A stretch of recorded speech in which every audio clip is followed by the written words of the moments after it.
Hi everybody, Stefan Molyneux from Free Domain Radio, back with Ezra Levant. He is a journalist and the founder of, and Rebel Commander, I believe, is the official title of the Rebel Media, Canada's largest independent news network. He is the author of several books, including Shakedown, How Our Government is Undermining Democracy in the Name of Human Rights, and the most excellent Trumping Trudeau, How Donald Trump Will Change Canada, even if Justin Trudeau doesn't know it yet. The website, EzraLevant.com. The Rebel is at therebel.media and twitter.com/Ezra Levant. Now, we're going to be talking about the impetus behind the website that aims to raise $1 million to help some of the most needy and neglected refugees in the world. We're talking about SaveTheChristians.com. Ezra, thanks so much for taking the time today. It was my pleasure. Thanks for talking to me about this project we're having. I'm really excited about it. It's very focused, and we just got back from Iraq, where we spent a week looking at what I believe is an anti-Christian genocide. Let's talk about that. This is something that is not emerging in the media, in the mainstream media, at least, for reasons we can get to shortly. When did you first become aware of this hidden ethnic cleansing, these hidden attacks upon a persecuted minority in the Middle East? Well, I suppose I've always known about them. I know enough about the history of Islam and the history of the Middle East. Egypt used to be a Christian country. Now it's a 10% Coptic Christian remnant in a Muslim country. Constantinople was once the largest city in the world, the richest city in the world, and the most Christian city in the world. Now it's called Istanbul, and the Hagia Sophia Church was turned into a mosque. Now it's a state museum. So the idea that a land that's Christian will always remain Christian is false. It's historically not true. Even the West should realize that. When I was in Malmo, Sweden, I thought this used to be a heartland, hardworking, blue-collar, shipbuilding Swedish town. And now it's 50% Muslim, and that's not going to change. It's a ratchet. It will not change, and one day it will not be called Malmo anymore. It'll have... And if we look at Bethlehem itself, of course, the birthplace of Jesus, now less than 20% Christian and fairly Muslim in its political organization.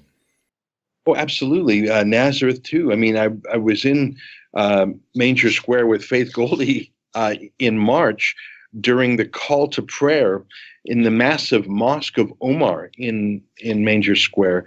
And it's quite incredible. There's something called the Pact of Omar. And I know we're getting a little bit of off target, but I suppose this is a long answer to your question, when did I become aware of it? Well, I guess when I first heard about the Crusades, I guess when I first heard about Mohammed's jihads, they were to extirpate the Christian fact from the Middle East. That's what the Crusades were about, going to reclaim those lands. The fact that the Church of the Nativity survived at all, I guess you could call it a miracle, but it was actually a contract. The contract was called the Pact of Omar. And the mosque right outside the Church of the Nativity is called the Mosque of Omar. And it was really the Nuremberg laws for Christians. And the caliph said, you can keep your church, but, and then there were about 20 extreme rules. Some of them were like, for example, you cannot stop someone converting from Christianity to Islam. You may not convert anyone from Islam to Christianity. Your doorways must be a certain shortness, so you have to stoop to go in them. You can't maintain or fix your church in this way. You must be, like, it was basically a litany of subservience, submission, taxes, limitations, and restrictions that every single day and in every single act, the remnant residual Christians in Bethlehem had to bend the knee before Allah and the caliph. And it was extremely harsh, but I have to say, at least it survived. The Hagia Sophia didn't survive. Christian Egypt barely survived. Christian Iraq barely survived. So in answer to your question, a very long answer to your question, Christianity has been the target of Muslim ethnic cleansing for centuries. And were it not for the breaking of the siege of Vienna, I think much of Europe would have been de-Christianified too. No, and it's not just Christians. We can talk to Zoroastrians as well for the same description in many ways. So let's talk about the Christians in Iraq. I was really surprised to look at your reportage to find that the 7 different Christian denominations in Iraq are down to less than 1% in the country. Can you put that in a historical perspective, Ezra, and give us a sense of where they started and where they're ending up now and where they may be heading? I was really surprised too. I mean, I thought that the Christian minority there was much larger. But it has really been pushed out. And can you blame them? I mean, the Christian minority in Iraq was, I'm generalizing here, was better educated, was more wealthy, was more modern. And so wave after wave of terrorism, especially in the last 3 years, when the Islamic State had a very particular ethnic cleansing, religious cleansing approach. It wasn't just a war for territory. It wasn't just squabbling clans. There was a de-Christianification project. And and we were in some of these towns, these Christian towns, some of them, we were in a town, Batnaya, we were in Al-Kosh, we were in towns and cities that the first church in Al-Kosh was in the year 612, if I'm not mistaken. So these were amongst the first Christians. They pray in Aramaic, which is the language that Jesus spoke. So these people were Christian for for a millennium and a half. And they were successful, and they were tied to the land, and they were the indigenous people. They were there before Islam was founded. So they were the aboriginals. But over the centuries, they were purged and attacked. And can you blame them, Stefan? Could you blame, let's say you're an educated, worldly, wealthy Christian, you love your land, you've lived in Iraq for centuries. Can you blame them for getting out? For either getting out of the Nineveh plains where we were and going to a big city, just leaving your traditional ancestral homeland, or going to the West? Because if it's not Al-Qaeda that gets you, it's ISIS. If it's not ISIS, it's the next force. Hajj al-Shabi is the new extremist Muslim militia we heard about. I don't blame them for leaving. They want to stay. Well, how can you fight? I mean, you have various governments around the world, including under Hillary and Obama. You have various governments around the world handing these radical groups high-tech weaponry. How can you fight? I mean, you can only flee from that kind of weaponry. You can't. What are you going to do? Take out a spoon? I mean, so the idea that there's some sort of stand that can be taken to me seems more suicidal than anything else. Yeah, we were in northern Iraq, the semi-autonomous Kurdistan region. They're having a referendum on independence in just under 2 months. I didn't know what to think of that referendum, but I believe it's a good thing for the Christians, because I believe the Kurdish people are more tolerant of Christianity. We met Kurdish Peshmerga, those are their militias, who were Muslim Kurds who had fought and died to liberate these Christian towns. Listen, I wouldn't want to live in Kurdistan, but considering the neighborhood there, that's probably the best Christians are going to do. They have protection in Kurdistan. Kurdistan, yes, we saw some niqabs and some hijabs, but frankly, fewer than I see in some neighborhoods in Canada. We saw shirt-sleeved women walking unsupervised by male guardians. We saw liquor stores throughout Erbil, which will be the capital city. And I mean, I'm Jewish myself, and at no time did I feel like I was in like a Saudi Wahhabi place. Even the facial hair. I mean, Peshmerga men, they sort of have the cop mustache, like the village soup strainer. Yeah, but even the look and the styles there are I think in contraposition to the ISIS look, which is the long beard, no mustache, desert garb. Anyways, I'm going down a lot of tangents here. No, this is. I think let's talk a little bit about this Kurdish referendum that's coming up in September. And I thought it was fascinating, the report that you got out of Mangesh. Of course, that is you've got Kurdish Muslims who are living under a Christian mayor. It is a bi-religious town where the frictions appear to be relatively minimal. And to me, private beliefs are private beliefs. It's when you hook them into the power of the state to impose those beliefs on others, as of course, the embattled Christian Europe of many centuries of religious warfare found out that you need the separation of church and state in order for there to be the capacity for beliefs to live side by side. Otherwise, it's everyone just grabbing for the gun of the state, using it to impose their beliefs on others. And there you have something that's very interesting, which is the idea that an ethno-state, which is something that is coming up a lot these days, the idea that an ethno-state might be a solution to religious conflicts, because people put their ethnicity, their language, their culture, and their geography above fundamentalist religious edicts, and that appears to calm some of the ferocity of religious disputes in the region. That's exactly what I saw there, and I'm still trying to figure out: is it civic nationalism? Is it ethnic nationalism? I think it's mainly ethnic nationalism. Kurds are an ethnicity.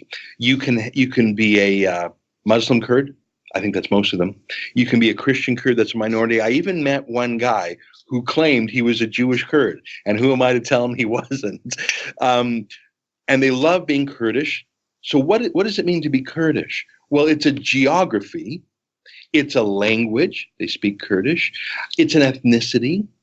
It's a shared history. I mean, they're surrounded by people who don't like them much, whether it's the Turks or Iran or Syria.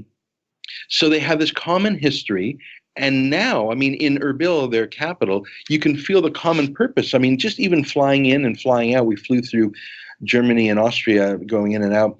You see so many Kurds from the Kurdish diaspora who maybe went to school in Washington, D.C. or London, England, and are coming back to the mother country to help build this Kurdish nation. So there's a larger Kurdish purpose. And being Muslim or being Christian is subordinate to that ethno-state. And I thought to myself, that's a lot better than having the Quran as your central fundamental identity. Having a peoplehood, a geography, a history, a language, a culture, a food, a style, a fashion, a common story that people can be a part of. And in this town of Mangesh, I mean, maybe everyone was putting on a show for us, but they claimed that they lived in harmony, haven't had a quarrel in a century. And who am I to dispute it? I mean, we spent a day there and it looked fairly harmonious. If that's what a Kurdish ethno-state is, I'll take that over the Islamic State or the Islamic Republic of Iran or the Kingdom of Saudi Arabia. I'll take it over that any day. And I think to see Christians and Muslims forging a country together and not fighting all the time gave me a flicker of hope. But it's a pretty hopeless place, let me tell you. I'm glad I don't live there. Right. Well, this idea that, I mean, a lot of the states in the Middle East have a lot to do with leftover, lots of brandy at lunch, after lunch drawings of lines on a map and so on. The idea that more peace can be engendered in the region by allowing for a sort of self-segregation along cultural and ethnic lines, rather than, we think that this is strategically advantageous to us to get access to resources, as a lot of the colonial powers did. The idea that you're not going to talk everyone through the Renaissance and the Enlightenment, within a generation, but the idea that the certain self-segregation along ethnic lines might be the path to peace is really fascinating, because, of course, if you have this ethnicity or this nationalism in common with somebody else in your region, then the religious differences are subsumed to the tribal cohesiveness, and that means less infighting. It's a fascinating idea and something that is kind of new to me, but I'm really tracking it with great interest. Well, I mean, I'm a Jew, and I couldn't help but think of the analogy because, of course, the Jews have an ethnic state in Israel, and they have Ashkenazi Jews of the European extraction. You have Sephardi Jews, from Arab countries and from Spain, and you even have some Ethiopian Jews. There is an ethnic solidarity, and here's the difference between the Jewish state and Christians in Kurdistan. And here's what made me so sad for the Christians. Let me say what Israel has going for it. In Israel itself, the Jews are a majority.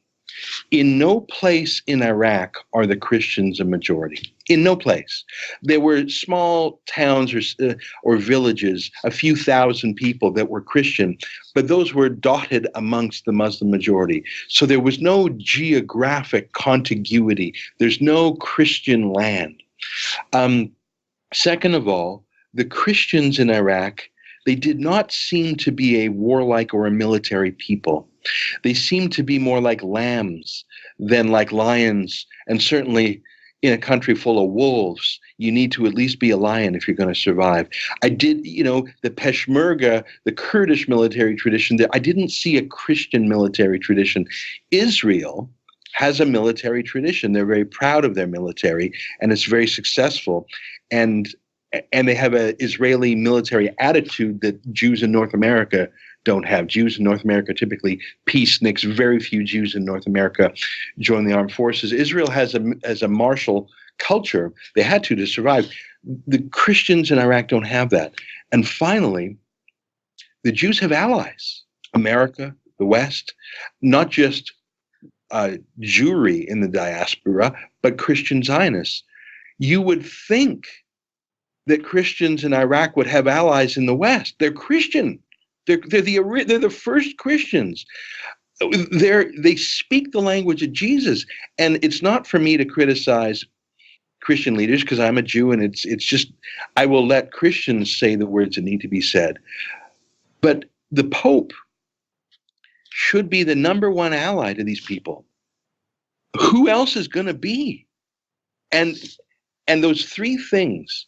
That the Christians in Iraq do not have a contiguous geography that they can defend, a land to say this is they have little dots. They're not a militaristic people at all. And finally, where are their friends in the West? Now they have some, Franklin Graham, the evangelical from the US, he's helping. Well, he's just a guy. I mean, yeah, he's poured in $65 million, but let me compare that to the United Nations, which in 2017, their budget for refugees in the region is 4.7 billion US, and that is 99% going to the Muslims. Who's there for the Christians? This is a question Christians should be asking. It's not even for me to ask. I'm just asking it because I'm curious. But if I was a Christian, if I was part of a church, if I was a Catholic, if I had a word with a bishop or a pope or a cardinal, I'd say, what are you doing about the ethnic cleansing of our people from the biblical Holy Land? That's what I would say if I was a Christian. Well, it strikes me, Ezra, that the Christians in the Middle East have some similarities to the Jews in the diaspora before the creation of Israel. Except, of course, again, that the religious leaders in the West, the Christian religious leaders, don't seem to be talking much about it. You're right. The Pope this should be front and center. I mean, the government should be interested because, as you pointed out, the Christian refugees or Christian immigrants under the refugee program, 5 times more successful than non-Christians. So there's a compatibility there. And of course, the Pope should be talking about this. You hear a lot from the Pope about non-Christian refugees, but not about the Christian refugees or the Christian persecutions, which are, as you point out, endemic to the region going back hundreds and hundreds of years. Let's talk about this flow as well into Europe of the refugees. As you point out, the refugees congregate to some degree in the UN refugee camps, and then sometimes they will head off to Europe. Now, why so few Christians in these refugee camps? Right. The first thing I should acknowledge, and I know you know this, Stefan, is that the vast majority of people streaming into Europe, they are not in any way a refugee. They are not a refugee in fact. They are not a refugee in law. A refugee. 3%, just to give 3% into Italy recently, the cases that were reviewed, only 3% were refugees. Yeah, and I mean, the UN, if you actually look at the United Nations definition of a refugee, it's fairly stringent. They have to have a genuine fear of persecution based on their ethnicity or race, etc. That's not what this is. This And is war doesn't count. You cannot Yeah. technically, you cannot be a refugee during wartime, because that's just conflict not based necessarily upon persecution by the state based on race or religion or ethnicity and so on. So I just want to point that out. People say, oh, they're fleeing the wars. That does not qualify you, to my knowledge, as a refugee. Not under the UN definition, it doesn't. And I mean, there is economic opportunism. It's just it's stimulated. I mean, we know for a fact that George Soros and his Open Societies Foundation has a multi-million-dollar campaign to have these human trafficking corridors into Europe. So it's human trafficking. It's Erdogan, the president of Turkey, releasing or controlling massive flows of people for political bargaining chips with the rest of Europe. So there's a lot of layers there. It's pursuit to the welfare state, too. There are many, many refugees, of course, who don't. And they're supposed to, of course, stay in the first safe country they land in. But they continue on and on until they get to the most generous welfare state. So that is another thing that belies the general narrative. Yeah. When I was in Malmo, I met a Muslim refugee. I use that word loosely. He said it was his fifth country he had been to. I can't remember. I remember he was in Austria. I can't remember all the others, but he wound up in Sweden. And I said, why did you go through 5 European countries? He said, because they gave him the biggest house for his family in Sweden. So that's not a refugee when you're a comparison shopper for who gives you the biggest houses. Anyway, let me pull it back to the Christians. These UN refugee camps, you would think that these are the people who perhaps are at risk of a genocide based on their religion, their ethnicity, whatever, their race. But these UN refugee camps are run by the UN. They're run by Muslim officials, and they are dominated by Muslim migrants who, amongst them, have a variety of a spectrum of anti-Christian biases. Some are full out ISIS. Some truly are, they have the ISIS beard and no mustache and garb, and they have the ISIS flags. I've talked to individuals who tell me, when I was in Germany, I met people who had to leave the German refugee absorption center in Germany because ISIS was it's like a gang in prison. The toughest gang in prison, well, the toughest gang in these refugee camps is the ISIS gang. They might not be called ISIS. They might be called Al-Qaeda. They might have some other name, but they're anti-Christian extremists who resort to violence. So I remember when Lauren Southern was with us and she went to the Calais jungle, there are no women there. There are no girls. There are no children. It is like a prison. And if you are Christian or a woman or weak in any way, the wolves will devour the lamb. So you have, if these UN refugee camps are the intake for Western refugee programs, by definition, they will exclude the lambs and favor the wolves. It would be, I'm going to try another Jewish analogy here.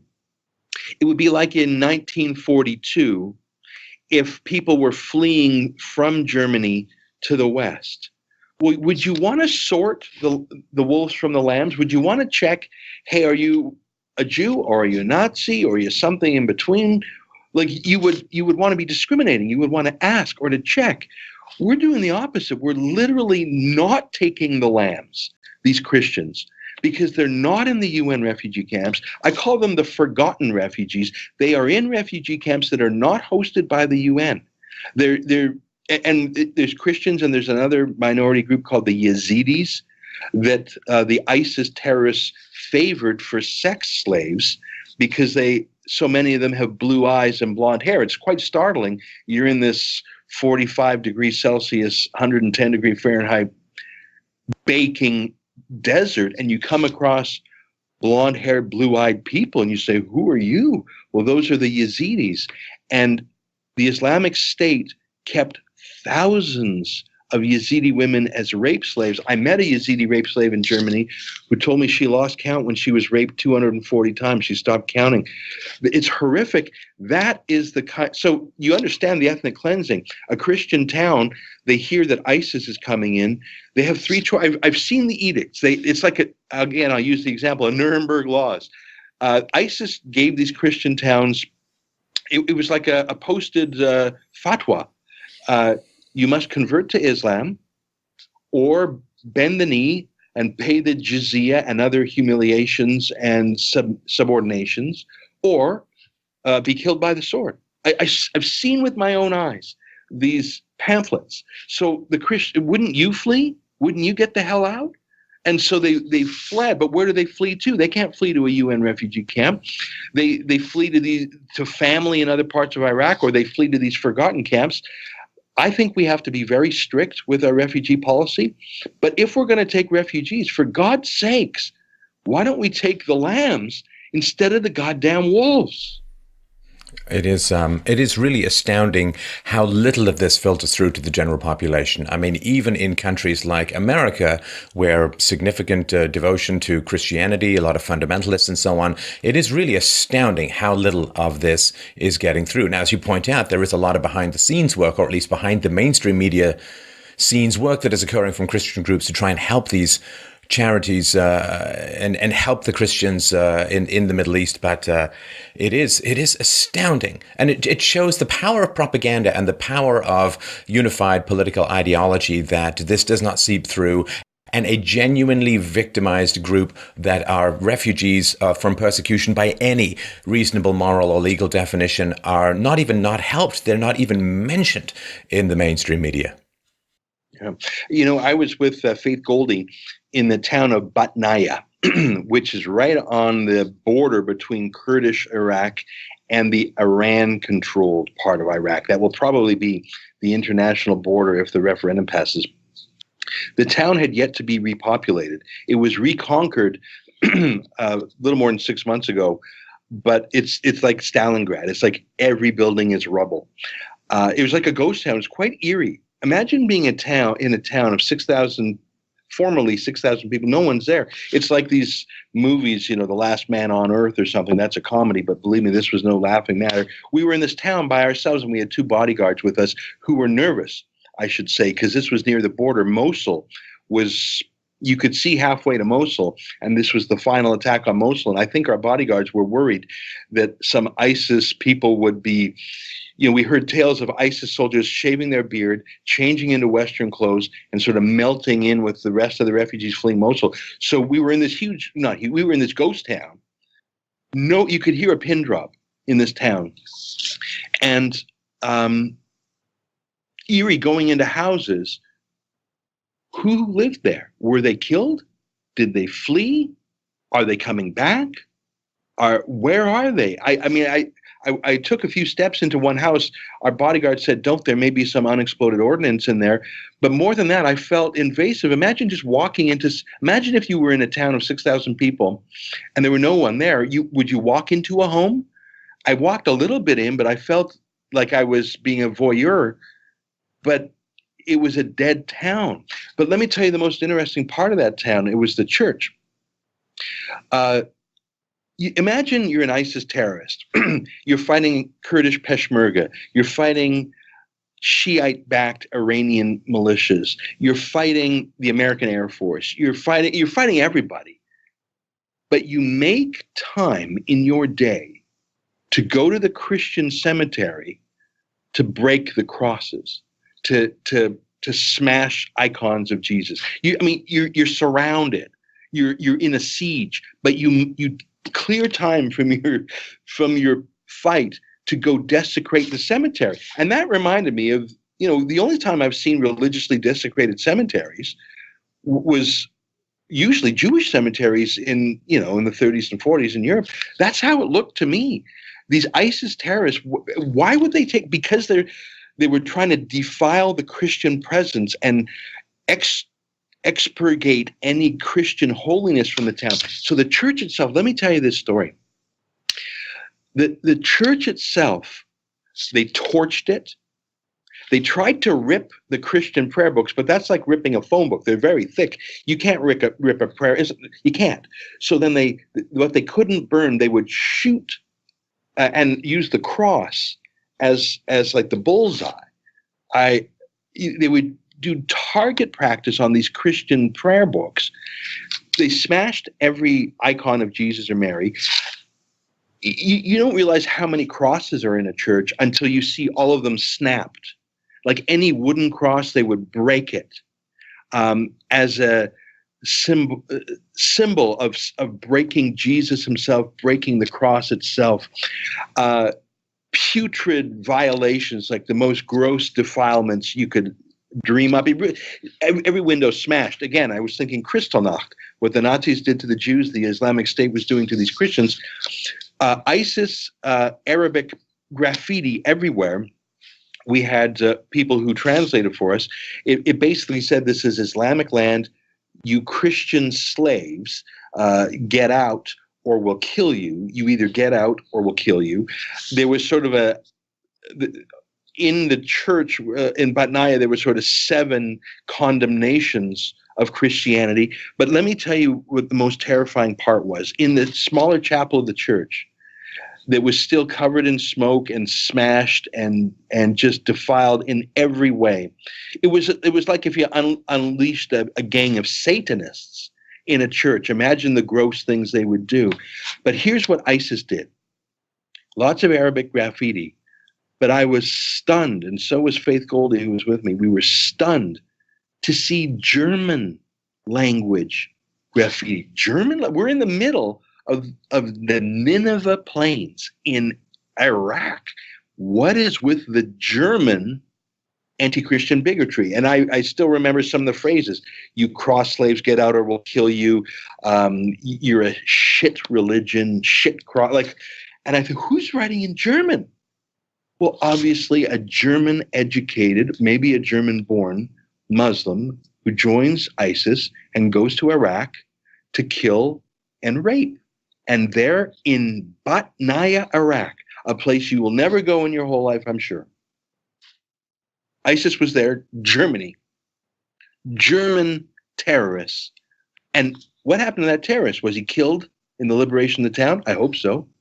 Or did he melt in with the refugees, make his way to a UN camp? And is he back in Germany now, battle-hardened, tasted blood, numb to murder, part of a chain of command maybe, weapons training? Like, that's the thing. Terrorism went from Germany to Batnaya, but then did it go back as a war vet, still part of a chain of command, to do things in Europe? I don't know. Who knows? Just like I don't know what happened to the Christian families whose homes I stepped into. I don't know what happened to that German Muslim Christian hater. And I mean, look, there's no Jews in Iraq anymore. There's just none.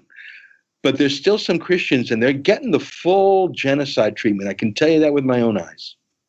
It is powerful to me to watch these videos, Ezra. I was raised as a Christian, and seeing that lean torso of Jesus, headless, splayed out, crushed, violated on the floor, is a very powerful image. And as you point out, the Germans in the Second World War came across treasures in their conquered lands, but did not destroy them. They kept them. They moved them. They stole them, which is better than destroying them. At least they can be recovered afterwards. But seeing the desecration of these holy places, seeing the desecration of the aesthetic treasures of Iraq is truly appalling when you think of how long these communities last. As you point out, I mean, these communities, these Christian communities, go back to John the Baptist, 1400 plus years. These treasures are hundreds or sometimes thousands of years old and destroyed in a moment. And that is something that people need to grit their teeth and look at this stuff. It pissed the hell off out of me. And people need to see what is going on and how much is being destroyed. The human life is the first and most important thing, but the history, the culture, the identity, the faith, the meaning is all being shredded. And that needs to be seen, because that anger also can arouse sympathy for its victims. Yeah. Well, I mean, Constantinople is not called that anymore. It's a Muslim town called Istanbul. Palmyra. I mean, some of these places where ISIS would go and smash. They had a history that is now a rumor. I mean, you can have a Christian presence in a town for 1,400 years, and imagine the lives, the endless lives, and the chain of humanity, father to son to grandson, and down through the generations, and then it can be ended, and then it's nothing more than a rumor, nothing more than a footnote in a history book, and that's what I was observing. And as you mentioned earlier, the Christian population in Iraq is so minuscule now. Again, to use a Jewish analogy, it's smaller than the Jews in North America. The Christian population in Iraq is that minuscule a number. They truly are being ethnically cleansed. And that's the thing. Should they stay and try and fight? I couldn't counsel that, because I know that even if they're safe, they're not really safe. And they're safe for how long? And until what? Betrayal. I mean, frankly, this whole ISIS war was because Barack Obama insisted on pulling out every last troop to fulfill his 2012 campaign talking points. He didn't even keep 10,000 Americans in Iraq. Whatever you think of the Iraq war, let's put that aside. Let's put aside 2003. Let's put aside George W. Bush. Let's talk about 2012, okay?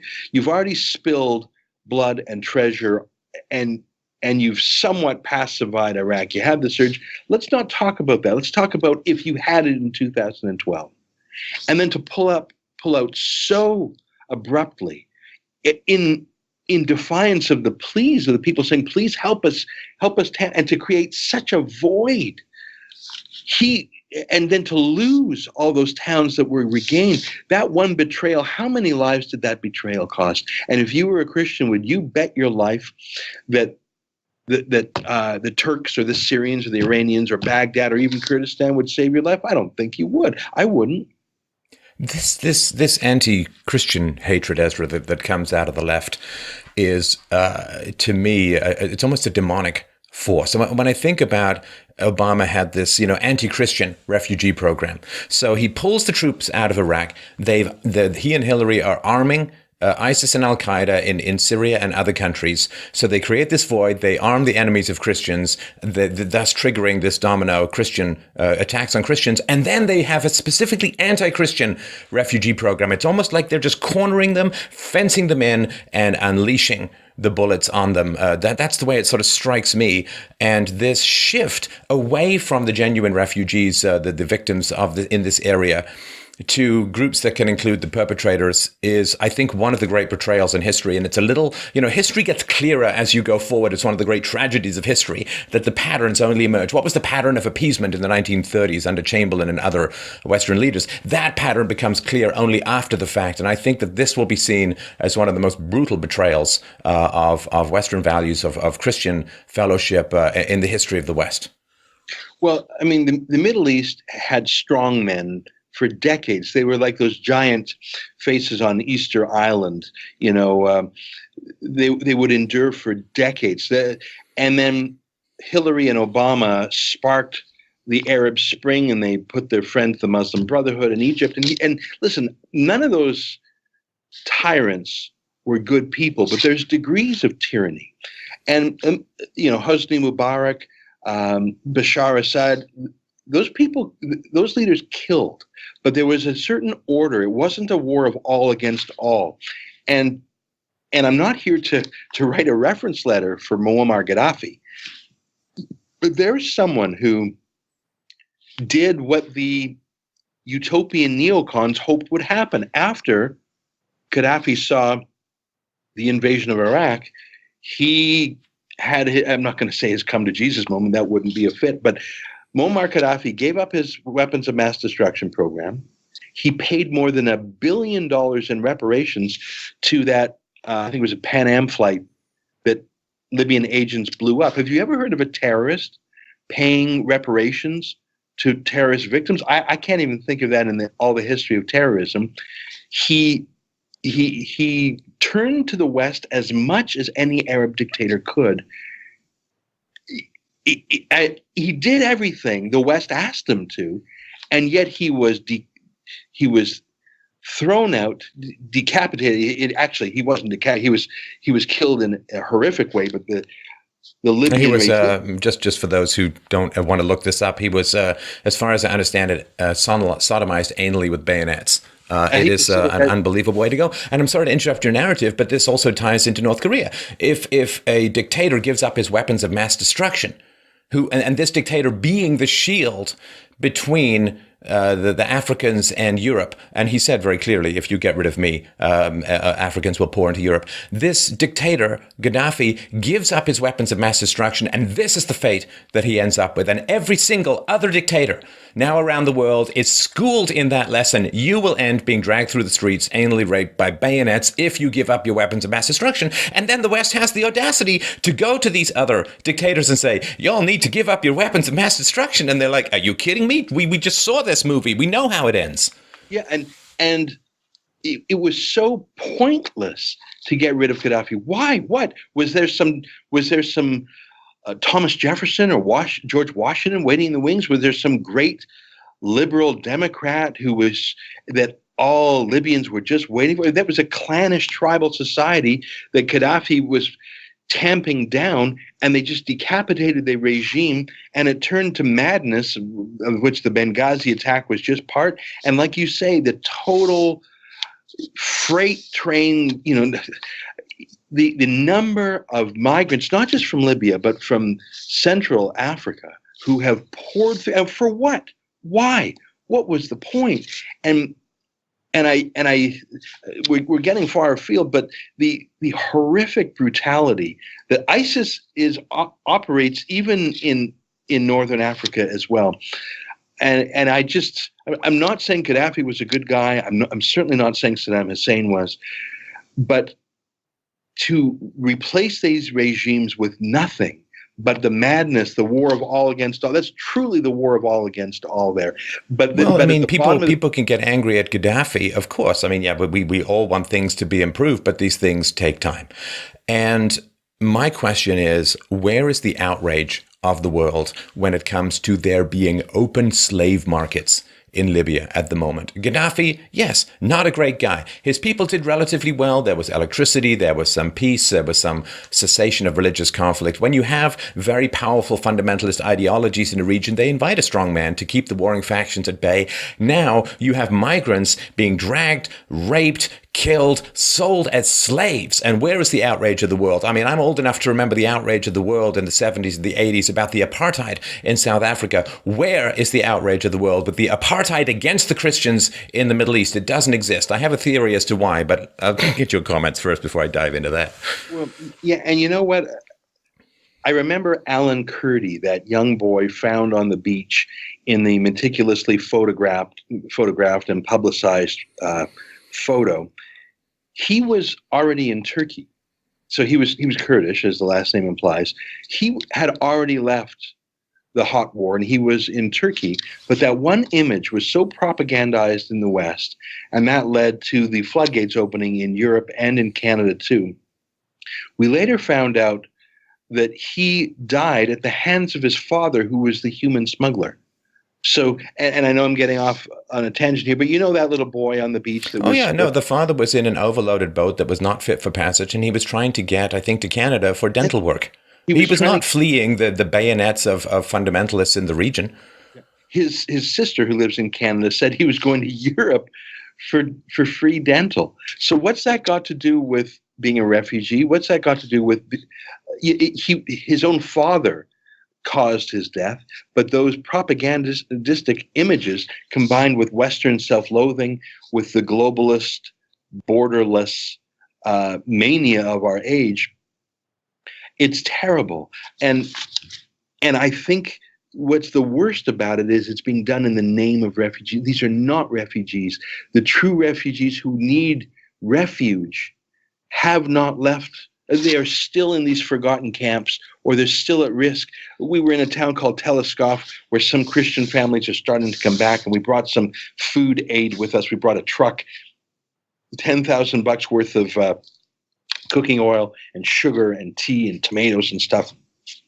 We handed it out to these Christians, and there was another charity there that was handing out sort of water cooler air conditioners. Those people, I mean, they've chosen to go back and try and repopulate this Christian town, But we saw Christians in refugee camps who have been in those refugee camps for nearly 3 years, and they have been locked out of the United States under Barack Obama and locked out of Canada under Justin Trudeau. They literally prefer the wolves to the lambs. As far as this leftist hatred for Christianity goes, I think that the numbers are fairly clear. I looked some up just before. Christianity, post-Renaissance Christianity, has traditionally been opposed to big government. You have Christian early American fundamentalists very, very much against the New Deal, very much against the expansion of government powers under FDR. We've got the contemporary Christian right supports smaller government, and some of them are open, laissez-faire free markets and so on. And the white born-again evangelical Christians, 81% voted for Trump and only 16% for Hillary. If you look at other groups, it's very hard to find, I guess, outside of pure libertarians, it's very hard to find any of those kinds of numbers. You have American Jews voting overwhelmingly for Hillary. You have Hispanics and Muslims voting for a large government fairly reliably. This is true across the Western world. So to me, it is not so much that the left hates Christians, it's that they love state power and wish to expand it, and the Christians are in the way. And it's something that I talked about with Dennis Prager recently. If you have a large God, you have a small government. If you have a small God, you have a large government. That seems to be the equation. So to me, this love of power, we know that power is addictive. We know that power destroys, a lust for power destroys empathy. And I think that a lot of people on the left are more than willing, if not downright happy, to throw these hapless Christians under the increasing wheels of state power, because the Christians may stand between them and basically the infinity of power that they thirst for and lust for. It is sort of the Lord of the Rings ring that they're after. And it seems that there's no pile of bodies too high to stand between them and their goal. And I think that it needs to be understood when people look at refugee programs and people look at government sponsorship of this stuff. They are importing, in general, people they know are going to vote for bigger government, and they are excluding and often damning to die the people who would stand between them and their prize. Yeah. I think there's a few things going on. I mean, I think it was Peter Brimelow who came up with the phrase alienist, the opposite of a nativist. A nativist loves the country of birth. He's a chauvinist for his own history, his own society, his own kind. An alienist, I think it was Brimelow, is someone who is the opposite. He positively prefers the other. He prefers someone other than himself. He hates his own culture. During the Cold War, I think a lot of this alienism favored the Soviet Union. It undermined Western military and cultural and capitalism, because it sided with the strongest other, the strongest counterweight to the West. After the decline of the Soviet Union, I see that alienism being transferred a little bit towards China in terms of geopolitics, but in terms of culture and demographics and race and religion and politics, I see it transferred to what's the great counterweight to the West these days. I see it Islam. So I think that's one thing. Another thing is, I think for a lot of people on the left, it's some psychotherapy. They hated some Christian experience. Maybe they're getting back at dad in some way. In the case of George Soros, and I've referred to him several times, not because I'm obsessed with him, but he's obsessed with this refugee issue. He just is. If you look at at the DC leaks, which is sort of the WikiLeaks of George Soros, you can see the tens of millions of dollars he's spending to blast a corridor through Europe for these Muslim migrants. He's on NGOs, on litigation, on PR. And you'll even see, and I mentioned this in my book, Trumping Trudeau, I think you and I talked about this briefly, Soros's Open Societies Foundation has, and this is not a secret, this is not hidden, this is on, you can Google it on the government websites. The Soros Open Society Foundation has been contracted by the Trudeau government to help develop our refugee policy, not just the policy, but the propaganda supporting the policy. So I look at Soros's motivation, and I've studied him a little bit. He despises the West. He despises himself. He's an anti-Semitic Jew. He despises Christianity. He despises Western culture. And I think he's trying to raise it down in a Maoist way. He has certain qualities of Mao. I think he wants to rubble everything to zero and build up a new utopia. And he hates the West. And he sees sheer demographics as the way to do it, since he knows he'll never convince those white Christian voters you just referred to. He'll never convince them. Well, you don't need to convince them if you can bring in tens of millions of Mexican migrants and add to that tens of millions of Muslim migrants to Europe. Well, you've just sunk the West. There is something to this replacement theory that they're trying to, you can't win an election, well, just change the electorate. I was in Malmo. It used to be a shipbuilding city. Now the chief industry in Malmo is refugees. There's an industry, whether it's building subsidized housing, policing, social services, food banks. Believe me, there is a refugee industry. That's the new industry of Malmo. It's not shipbuilding anymore. And that's the new politics. And if you look at some towns like Rotterdam, you can't win an election for mayor anymore unless you have the Muslim vote. It's not necessarily a majority vote, but in a town where traditionally, elections would be 60-40 or 50. Look at the American election, how close that is. It's within 5% every time. You add 1 million, 2 million, 3 million, 5 million, 10 million Muslim votes, and they vote as a bloc, and you have a clear call for them to vote for you. Maybe you run a Muslim candidate like in Rotterdam. You're going to win every single time. Every single time. It is a demographic, political, cultural replacement of the West. And I think that's a shame. And I think that's also why we're not taking Christians who are the most pro-Western people. In Iraq, the Christians I saw, I could immediately imagine them in the West. I could see them, many of them speaking English. Many of them have a high school or a university degree. I met many professionals who are Christian.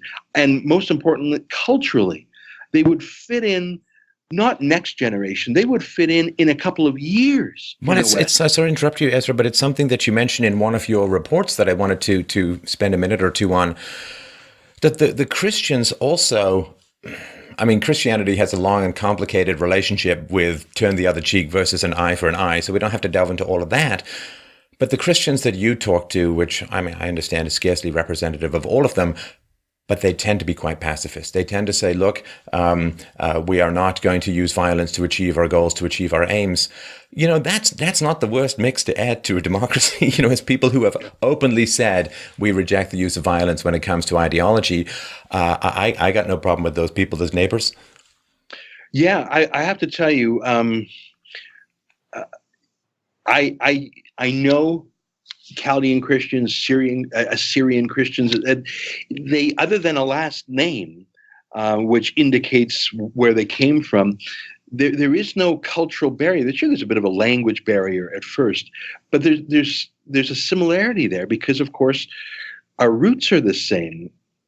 Can I say one more thing? I didn't mention it before, but you made me think.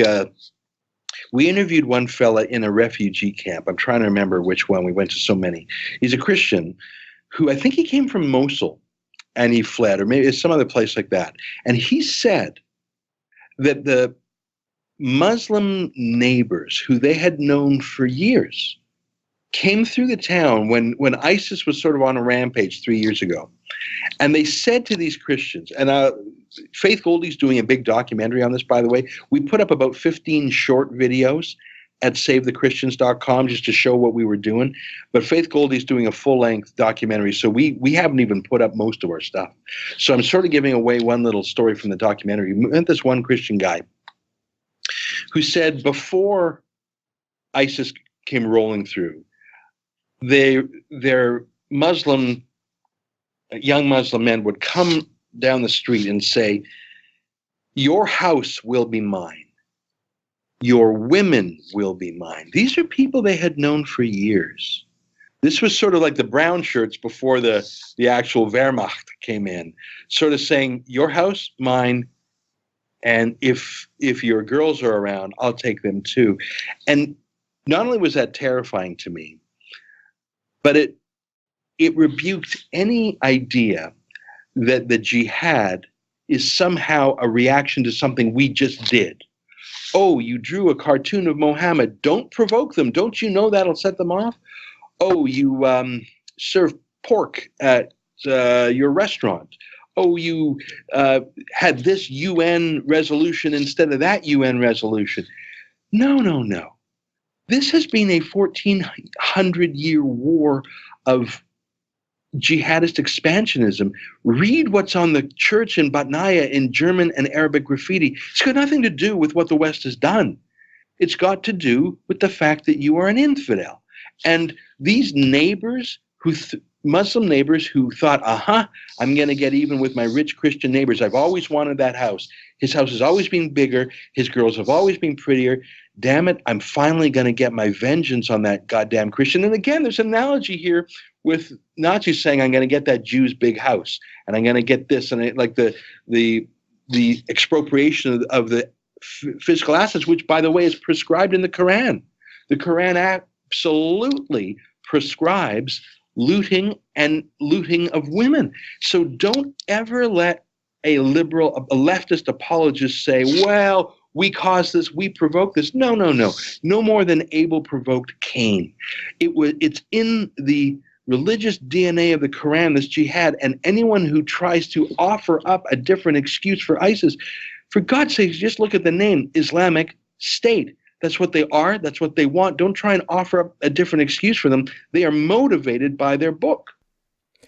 Let's talk about what you hope to achieve with a website that I hope people will come and visit, savethechristians.com. What's the goal, and how can people help? Thanks for asking that. There's two goals. One is to produce Faith's documentary. Faith Goldie, amazing. I know you've had her on the show a few times. Beautiful, brilliant, and just, Deus Vult all the way. So we're producing a documentary. I think our budget for the documentary is about 30 or 40 grand. That includes, renting the cameras. We had to fly ourselves to Iraq, stuff like that. So we've got a little crowd fund at Save the Christians. We've got two crowd funds, though, and I want to make this clear. We've got the journalistic crowd fund over here to do our journalism, and that includes our expenses. But then we've got a separate crowd fund, and we've put it on generosity.com. But you can get to it from savethechristians.com. We put it there, separate bank accounts. That is the humanitarian side. So far, we've raised more than 150,000 US. I'd like to try and raise $1 million. Here's what for. I knew it would be horrific. I knew the UN was ignoring these people. So we went there with 10 grand worth of food, as I mentioned. But part of our trip, besides doing the documentary, was to sort of do a visual audit, to take an accountant's point of view, an auditor's point of view. Who is the least corrupt person who's helping Christians? And that is a difficult question to answer in a low-trust society where it's very difficult to get a straight answer. Everything is opaque. There's always a scheme or a con. And if you don't know who the mark is, it's probably you. Even the $10,000 worth of stuff we brought, like the truck arrived and we handed out the cooking oil and all that. But I later found out we had been billed at least 200% of what the real bill was. Now, I knew that was going to happen. It was only 10 grand, so it's not the end of the world. We had to do something when we came. But the trip was, we met with probably 6 different charities, and we really eyeballed them. Are these folks spending it on luxuries? You wouldn't believe how many charities there are, 5-star luxury offices, limos, servants. Or are these people so busy helping Christians with food, medicine, water, whatever, that they don't even have time to talk to us? It's almost like they're a surgeon doing an operation saying, pass me that scalpel if you want to talk. So we found, in our 1 week there, we found who not to deal with, and we believe we have found a pro-Christian charity that focuses on Christians. Believe me, enough people are taking care of the Muslims. Let Saudi Arabia, Qatar, Kuwait, Oman, Bahrain, UAE, let all those rich Muslim countries take care of the Muslim refugees, and the UN, 4.7 billion. We're focused on Christians. So our criteria, number 1, can we help the Christians? Number 2, can it actually be a real thing that they need, like medicine or food? And number 3, can we get the corruption and graft and embezzlement as close to zero as you can, given that you're in Iraq and not Switzerland? And I believe we have found a pharmacist, actually, who impressed us for his honesty and no BS. And we will make the announcement probably next week of the particular Christian pharmacy that we want to support. So a very long answer is all my answers being, if you go to SaveTheChristians.com, you can help with Faith Goldie's documentary. You can click that PayPal button if you want to, or you can put it to our humanitarian fund. 100% of the net proceeds are going to actual Iraqi Christians, and we've separated those funds. One is to do our journalism, and that's for us to do what we do. The other is to help the Christians, and in about a week or so, we will show you what we saw and why we believe, of all the charities out there, this guy and his pharmacy is the least corrupt, least put money in his pocket guy we found in the country. And I know that sounds crazy, but I tell you, that is a land of scams and scandals. Right. Well, I really want to thank you for your time today. Please, everyone, go and check out EzraLevant.com and $8 a month, one of the best deals on the internet, therebel.media. And you can follow Ezra's great Twitter feed at twitter.com/Ezra Levant. Always a great pleasure to chat. And thank you so much for your awareness you bring into this issue. And also to people out there, in Canada who are watching this, it might not be the end of the world to ask your local elected representative what's going to be done to help the Christian refugees in the Middle East, whether it's helping them over there or some other solution. It's certainly more economically efficient to help them over there. And if not, why not? Thanks again, Ezra. A real pleasure to chat. Thanks, Stefan.